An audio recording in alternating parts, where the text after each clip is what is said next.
어느 신학생이요. 지금 지났으니까 어떤 사역자가 되셨겠죠. 그런데 신학생 시절에 그러니까 재학 시절 개강 수련회, 그러니까 학교에서 개강 수련을 하거든요. 신학생들은. 근데 거기서 아프리카에서 오신 선교사님이 강의를 하게 되었는데, 그 강의를 하기 전에 이 신학생이 그 선교사님의 기도 한마디에 큰 은혜를 받고 또 도전을 받았다고 하는 이야기를 했습니다. 이 선교사님은 그분의 외모부터 심상치 않았는데 아프리카에서 얼마나 고생했는지를 짐작할 수 있을 정도로 그렇게 외모가 느껴졌다라는 거예요. 그분이 이제 설교를 시작하기 전에 이렇게 기도를 했습니다. 어떻게 기도했느냐면요, 주여, 우리에게 피곤할 특권을 주신 것을 감사합니다.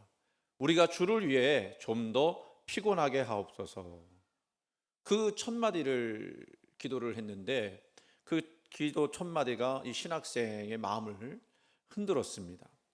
왜냐하면 이 신학생은요, 이제 결혼을 해서 첫 아이가 태어났고 청년부 사역자로 이제 활동을 하면서 정신을 차릴 수 없을 정도로 바빴다는 거예요. 피곤했다는 거예요. 그런데 그 선교사님의 기도가 이 불평의 마음을 무너뜨린 거죠. 야, 피곤한 것도 주를 위한 특권이구나. 순교자이고 종교개혁자인 사보나 롤라라는 분이 있는데요, 그분이 이런 이야기를 했습니다. 우리에게 큰 도전을 줍니다. 내가 원하는 모자는 추기경의 붉은 모자가 아니라 우리 주님께서 주시는 순교의 피로 물든 붉은 모자입니다 라고 이야기를 했대요. 세상의 영광보다도, 교회 안의 어떤 영화보다도 주님께서 주시는 그 십자가의 은혜를 사모하겠다라는 그런 이야기예요. 이 예화를 듣고 이 이야기를 들으니까 마음이 좀 수연해집니다. 우리는 무엇을 위해서 신앙생활하고 있는가? 여러분 열심히 사시죠? 정말 피곤할 정도로 열심히 사실 겁니다. 그런데 여러분 이상하지 않습니까? 분명 내가 내 인생의 운전대를 내가 잡고 운전하고 있는데 엑셀을 밟으면 밟을수록 삶은 자꾸 내가 원하지 않는 방향으로 나가는 거예요. 여러분 빙판 위에서 운전해 보신 적 있으세요? 빙판 위에서. 서울은 뭐 금방금방 다 녹으니까 저는 빙판 위에서 운전해 본 적이 있거든요. 재미난 건 뭔지 아십니까? 빙판 위에서 운전하면, 네, 그래요. 나와요. 괜찮아요. 네. 그럴 때예요. 두세요. 자, 여기 보세요. 빙판을 운전하다 보면요, 나는 이쪽으로 틀었는데 차는 저쪽으로 가요. 근데 마치 인생이 그런 것처럼 느껴지는 거예요. 나는 이쪽으로 가고 싶은데 자꾸 삶은 이쪽으로 가는 거. 그거는 뭐 우리 어떻게 할 수가 없습니다. 어떤 분은 이런 얘기 할 수 있어요. 저는 아이들을 위해서 제 인생을 바쳤습니다. 최고의 학원을 보내고 부족함 없이 키웠습니다. 그런데 아이들이 머리가 굵어지다 보니까 제 통제를 벗어납니다. 대화는 멈췄고 집안은 얼음입니다. 마치 이정재가 와서 얼음 하고 간 것처럼. 무슨 얘기인지 이해되시는 분들은 젊은 분들인데, 직장에서도 마찬가지에 밤잠 줄여가며 프로젝트 성공시켰는데 돌아오는 것은 허무함과 건강의 이상뿐입니다. 대체 어디서부터 잘못된 걸까요? 여러분 우리는 최선을 다했습니다. 그런데도 피곤하고 힘만 듭니다. 왜 그럴까요? 이건 뭐라고 생각할 수 있느냐면 주객전도예요. 내가 내 인생의 주인이 돼서 모든 것을 완벽하게 세팅하고 계획하고 하면 할수록 역설적으로 자꾸 삶은 뒤엉켜 버리죠. 그래서 내가 그거를 어떻게든 풀어보겠다고 내 힘으로 풀려고 세게 잡아당겼더니 매듭이 어떻게 되죠? 엉킨 매듭이 잡아당기면 더 단단하게 엉키게 될 뿐이에요. 그래서 이 갈등은요, 단순히 바쁘다라고 하는 차원을 넘어서 내 인생인데 왜 내 마음대로 되지 않는가라고 하는 질문으로 넘어가요. 마음이 상합니다. 뭐 말씀드렸으니까 아시겠지만 이 주일학교 보일러가 이번 주까지 못 고쳤어요. 이제 다음 주에 돌아오는 주일에 오시겠다고 그렇게 대답을 받았습니다. 이제 고칠 거예요. 근데 잘 고쳐질지 안 고쳐질지 또 와봐야 알아요. 그것도 내 마음대로 안 되더라고요. 또 어제는요, 커피 그 머신이 커피를 내려야 되는데 이게 고장이 났어요. 2시간 동안 막 그걸 해보려고 전사에만 하고 했는데 안 돼요. 생각에 커피 머신까지도 내 마음대로 안 되네. 그러고서는 갖다 버리고 싶은 마음이 들었습니다. 이런 일이 계속되면요, 삶이 엉켜버린 것 같아요. 이게 작은 것들이 자꾸 모이잖아요. 그 마음이 답답한 거죠. 그런데 여러분, 그 엉킨 실타래의 끝을 붙잡고 있는 분 한 분 소개하고 싶어요. 누구일까요? 우리 인생의 그 실타래를 풀 수 있는 분, 다름 아닌 예수 그리스도이십니다. 그분은 우리의 주인 되시다고 말씀하고 계세요. 그분을 우리가 확실히 붙잡고 있으면 그분 우리 인생의 주인 되실 줄 믿습니다. 제가 여러분 어느 설교에서 어느 유기성 목사님이 해주신 예화를 여러분하고 나눌 건데, 여러분 정말 깊이 있게 한번 하나님 말씀이다 생각하고 이 예화를 들어보셨으면 좋겠어요. 어떤 장로님에 관한 이야기인데, 대전에 사는 장로님이에요. 대전, 이분이 현직 중학교 교사인데요, 학교에서 어떤 학생이 면담 요청을 했습니다. 그래서 무슨 큰 문제가 있는가 싶어서 걱정하는 마음으로 면담했는데, 이 아이가 그 선생님에게, 장로님에게 전도하더래요. 야, 내가 교회 장로야. 그랬더니 뭐라는 줄 아십니까? 장로님인 줄 알고 전도합니다. 그러더라는 거예요. 그래서 이렇게 이야기합니다. 제가 존경하는 선생님이 기독교 장로라는 것이 너무 안타까워 전도합니다. 무슨 얘기인가 들어봤더니 이 학생이 신천지에 다니는 학생인 거예요. 너무 기가 막혀서 종이 한 장을 주면서, 좋다, 그러면 네가 나를 왜 신천지에 인도해야 되는지, 왜 신천지를 믿어야 하는지 그 이유를 써봐라 그랬대요. 그랬더니요, 이 아이가 그 한 장을 놓고 막 쓰는데 쉬지 않고 쓰더라는 거예요. 몇 장까지 쓰느냐? 3장까지 쓰는데 한 장 더 달라고 해서 4장까지. 충격을 받았어요. 장로님이 충격을 받았어요. 봤더니요, 신천지 교리가 어떤 건지, 기독교의 문제가 뭔지, 그리고 신천지에 다니면 뭐가 좋은지, 그리고 자기가 그것에 대한 비전과 사명이 어떤지를 적었어요. 그 학생이요, 중학교 2학년이에요. 그래서 이 장로님이 너무 충격받아갖고 자기 교회 아이들한테는 한번 해봐야 되겠다 해서 당신이 다니는 교회 가서 똑같이 했답니다. 종이 한 장씩을 나눠주면서 여기에다가 내가 왜 기독교를 다니고 교회를 다녀야 되는지 그 이유를 한번 써봐라, 예수님이 어떤 분인지 써봐라 그랬더니 한 장 이상 채우는 학생이 없더라는 거예요. 한 줄, 2줄 쓰고 말더라는 거예요. 여러분, 저도 한번 여러분한테 종이 한 장 내드리고 싶어요. 여러분은 왜 예수님을 믿습니까? 왜 교회를 다닙니까? 내가 왜 예수 그리스도를 믿어야 하는지, 그리고 그것에 대해서 나는 몇 장이나 쓸 수 있을까? 물론 장수가 중요한 건 아니죠. 그러나 그것에 대한 확실한 믿음과 소망을 가지고 있는지, 여러분 쓰실 수 있겠습니까? 한번 여러분, 제가 나눠드리지 않을 테니까 집에 가서 여러분 한번 써보세요. 나는 예수님에 대해서 뭘 알고 있고 무엇을 믿고 있고 내가 그것에 대해서 어떤 비전과 소망을 가지고 있는지 한번 생각해 보시고 써보세요. 보이지 않는 숙제입니다.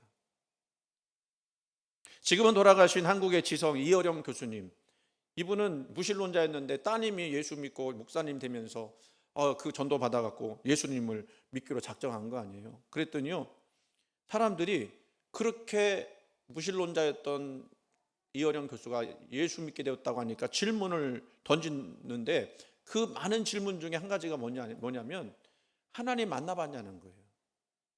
하나님 만나봤냐. 그래서 뭐라고 대답했느냐면 아직 만나지 못했다. 그 만나지 못했다는 얘기는 하나님 얼굴을 본 적은 없다, 그 얘기죠. 그랬더니 뭐라고 얘기했냐면, 그럼 그렇지, 하나님 못 만나봤지, 역시 그래도 지성인이고 강력한 과학을 믿고 훌륭한 대학교에 훌륭한 박사학위까지 받은 사람이 어떻게 황당무계한 그런 일들을 다 믿을 수 있나. 근데 그때 이어령 교수님이 이렇게 대답을 했답니다. 그런데 내가 하나님을 못 만나봤지만 마귀는 만났다. 그러니까 마귀가 어디 있는데? 그러니까 바로 내 앞에 있잖아. 네가 마귀야. 여러분, 우리가요, 이것 때문에 갈등해요. 머리로는 알죠. 머리로는 알아요. 믿는다고 하면서 왜 흔들리는 거냐? 하나님이 내 인생 도와주신다는 거는 내가 머리로는 알겠는데 도대체 그분 보이지 않은데 어떻게 신뢰하느냐라는 갈등이죠. 우리 눈에 보이는 것은 가장 먼저 보이는 건 통장의 잔고, 또 인맥, 또 정작 보이지 않는 그런 어떤 세상의 것들, 이런 것들을 의지하며 살지 않습니까? 그래서 늘 흔들리는 거예요. 그래서 우리 마음에 어떤 생각을 하느냐면 가끔씩 그런 쓸데없는 기도하죠. 하나님 진짜로 살아계시면 내 앞에 좀 나타나 보내주세요. 그리고 좀 내가 확신할 수 있도록 좀 은혜를 주세요. 이게 우리의 솔직한 마음 아닐까요? 이 갈등 앞에 오늘 바울은 뭐라고 우리에게 선포하느냐면 15절 말씀, 그는 보이지 아니하는 하나님의 형상이시오 라고 이야기합니다. 그는 누구예요? 예수 그리스도예요. 그러니까 우리가 예수 그리스도를 통해서 하나님은 볼 수 없지만 예수 그리스도를 통해 하나님을 볼 수 있다라는 얘기 아니에요. 그렇잖아요. 여기서 형상이라고 하는 것은요, 우리가 알고 있는 아이콘 있죠. 아이콘, 영어의 아이콘. 이 아이콘이라고 하는 말이 여기서 나오는데 에이콘이라고 하는 거예요. 그러니까 예수님이 하나님의 어떤 형상으로 나타나셔서 하나님이 어떤 분인지를 알 수 있도록 해주셨다는 거예요. 여러분, 보이지 않는 하나님 때문에 답답하십니까? 하나님 어떻게 우리 가운데 역사하셨는지 잘 모르시겠어요? 그러면요, 다른 것 없어요. 성경을 펴셔서 그 성경 말씀을 읽어보세요. 특별히 사복음서를 펴서 읽어보세요. 여러분, 사복음서가 신화가 아니라는 거예요. 하나님의 역사 능력이 그대로 담겨져 있는 것입니다. 그런데 거기 보면 우리 예수님은 하나님 형상으로 이 땅에 오셔서 가난한 자를 안으시고 폭풍을 꾸짖으시고 마지막에는 십자가에 달리셔서 피 흘린 그 인격이 꼭 하나님의 얼굴인 거예요.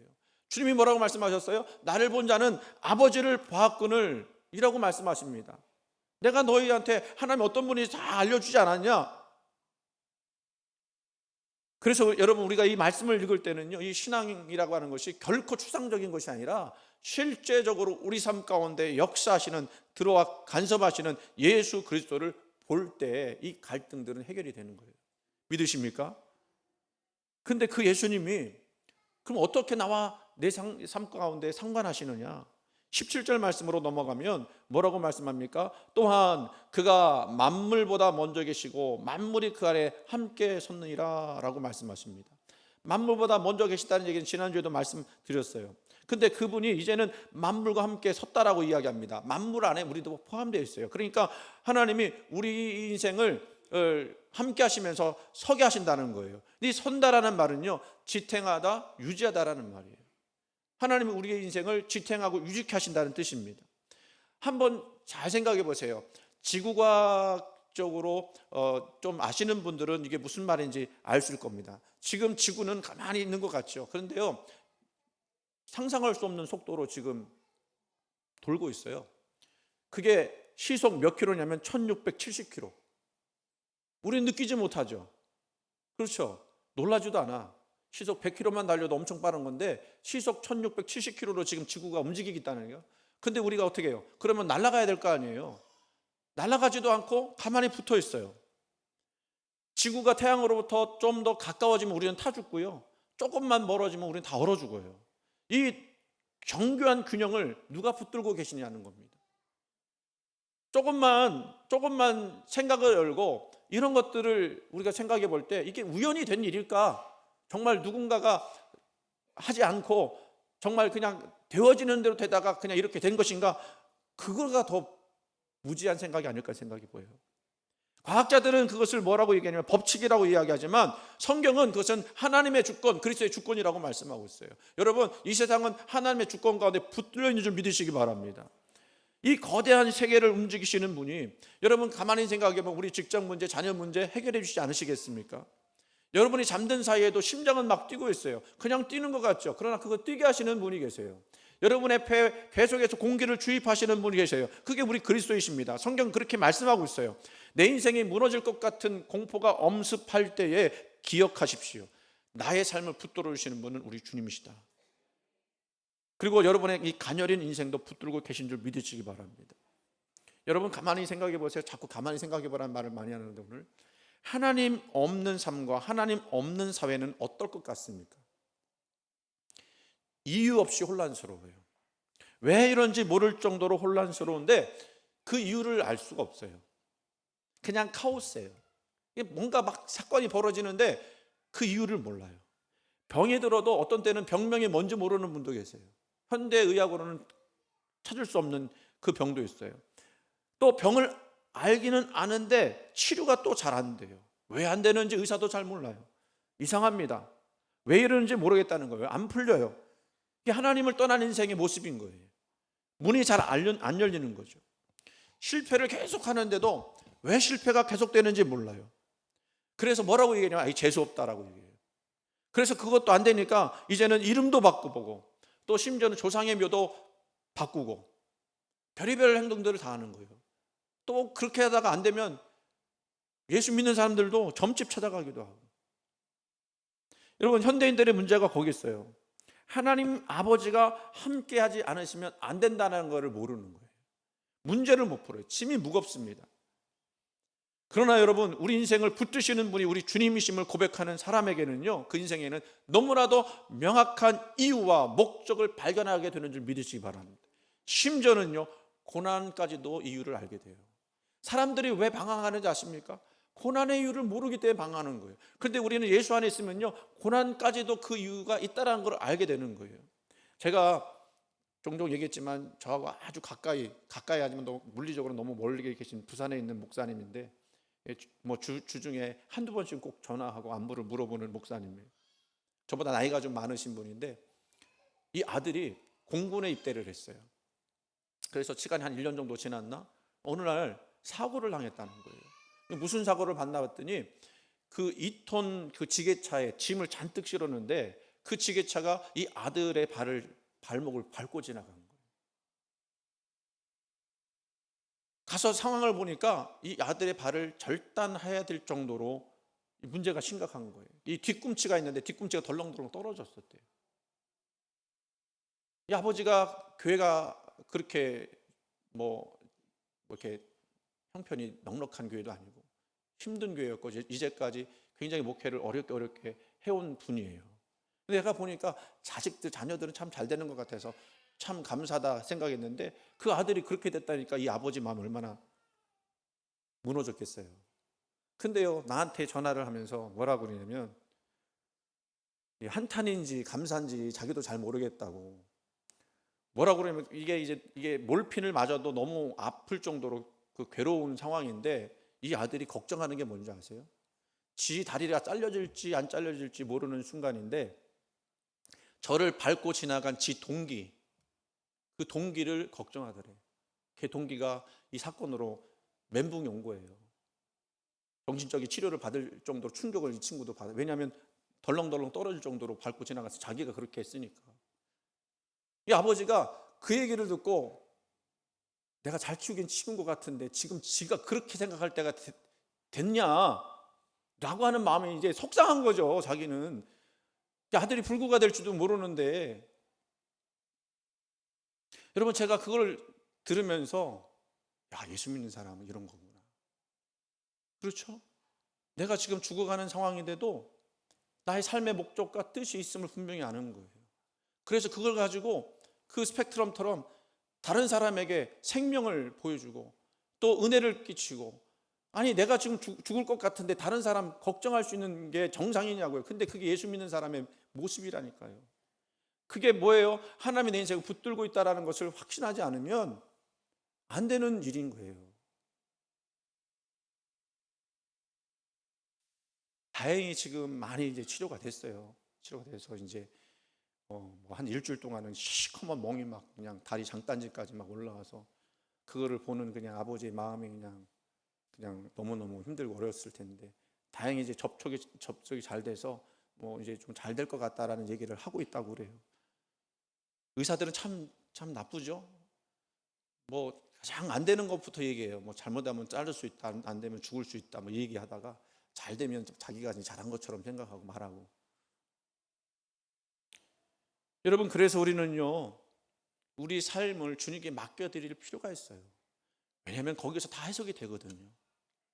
이제 오늘 말씀 내용을 점점 가보시면, 이 우주적 창조주께서 우리 인생을 만들어 주장하시는 그분께서 이제 뭐가 되시느냐? 교회의 머리가 되시겠다고 약속하십니다. 교회의 머리가 되신대요. 머리는요, 가장 그 위에 있는 것 아닙니까? 그리고 몸은 머리가 시키는 대로 움직이는 거예요.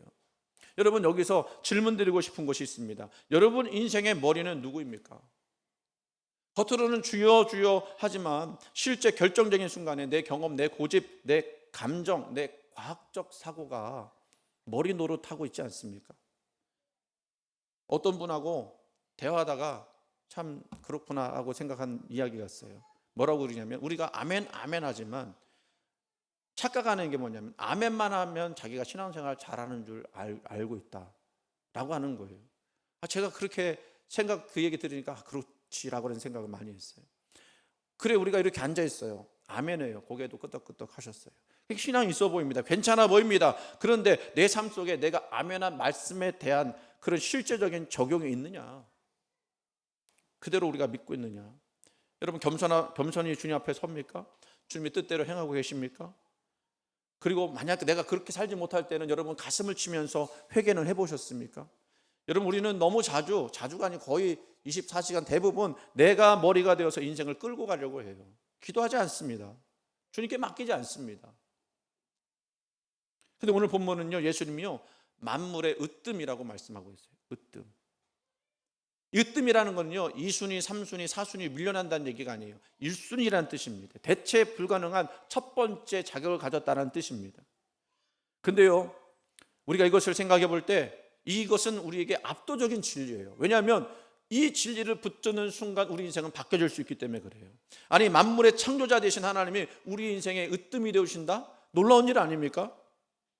그 우주의 지탱자가 하나님의 보이지 않는 형상으로 오셔서 우리의 머리가 되어주신다고 약속하신 거, 이 놀라운 진리인 줄 믿으시기 바랍니다.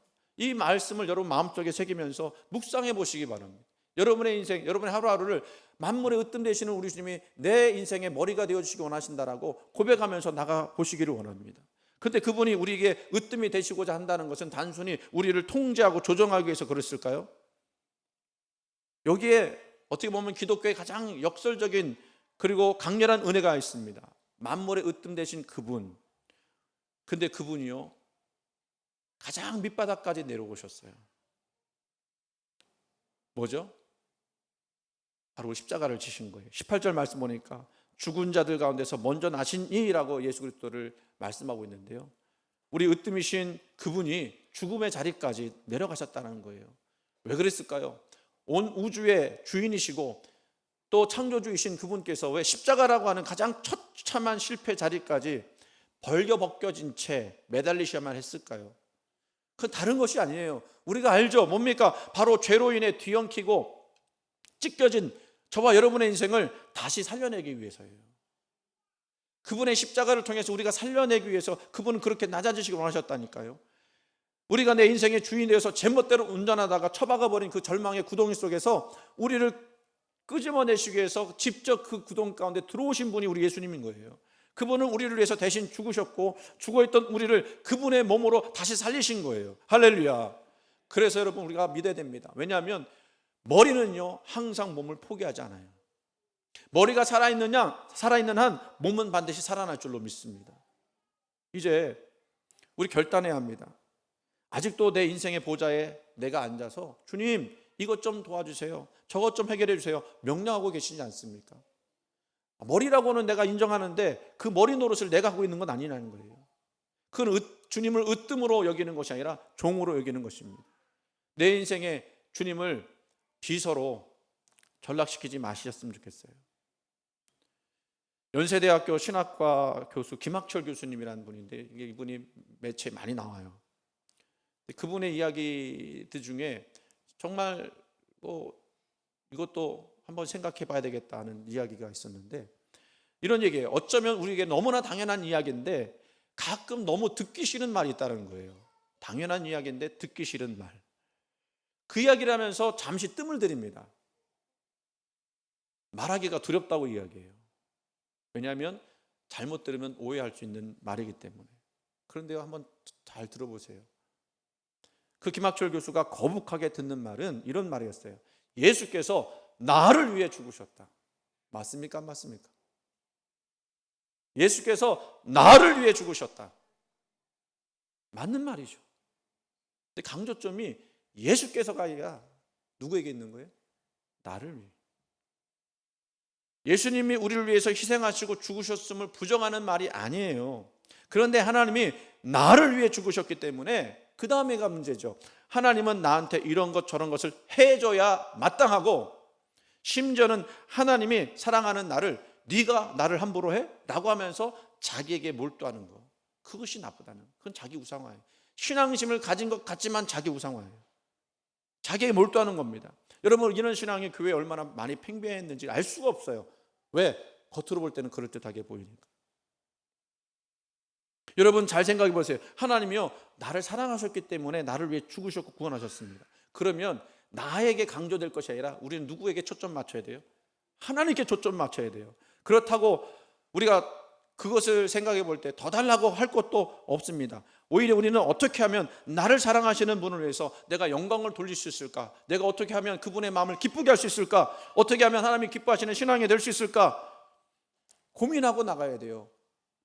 그러기 위해서 우리는 주님의 보좌를 비워드리고 그분의 발등상 앞에 엎드려야 될 줄로 믿습니다. 그게 우리가 마땅히 해야 될, 우리가 우리 주님을 으뜸으로 여기면서, 만물의 으뜸으로 여기면서 내 머리가 되시는 주님 앞에 해야 할 마땅한 행동인 거예요. 그래서 여러분의 고집이 있고요, 계획이 있고요, 또 여러 가지 생각들이 있지만 이거 다 내려놓으시기 바랍니다.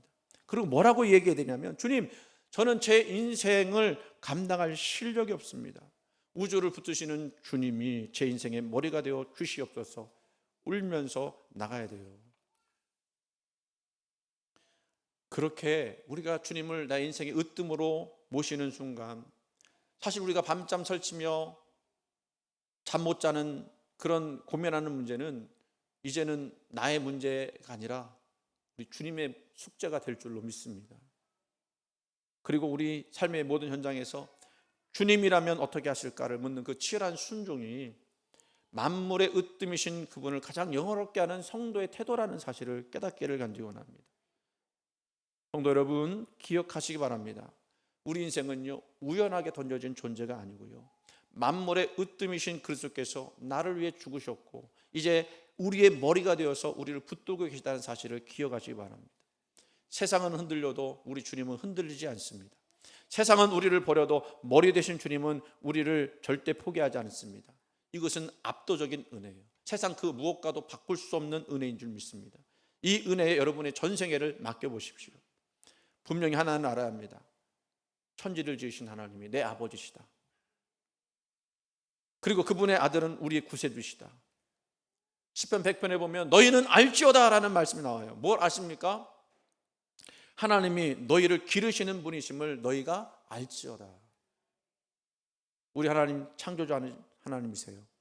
그래서 그 창조주 안에서 우리는 그 생명을 연장하고 이어가고 있는 줄 믿습니다. 그런 하나님 우리가 믿는 거예요. 이사야서 41장 10절 말씀에 두려워하지 말라, 내가 너와 함께함이라. 놀라지 말라, 나는 내 하나님이 됨이니라. 너를 굳세게 하리라. 참으로 너를 도와주리라. 참으로 나의 의로운 오른손으로 너를 붙들리라. 우리는 우리 힘으로 살아가는 동물이 아니고요, 하나님이 함께 하시고 붙드시고 또 유지하시고 보존하시는 그런 존재인 것을 기억하시기 바랍니다. 우리는 만물의 으뜸 되신 주님 한 분만으로 만족할 수 있습니다. 충분합니다. 그분이 다스리는 인생에는 패배란 없는 줄 믿습니다. 의미 없는 것도 없는 줄 믿습니다. 오직 우리 주님께서 주시는 승리와 영광이 우리 앞에 있을 줄 믿습니다. 이 놀라운 은혜가 이번 한 주간 그분을 으뜸으로 모시고 살아가는 여러분의 삶 위에 충만하시기를 간절히 소원합니다.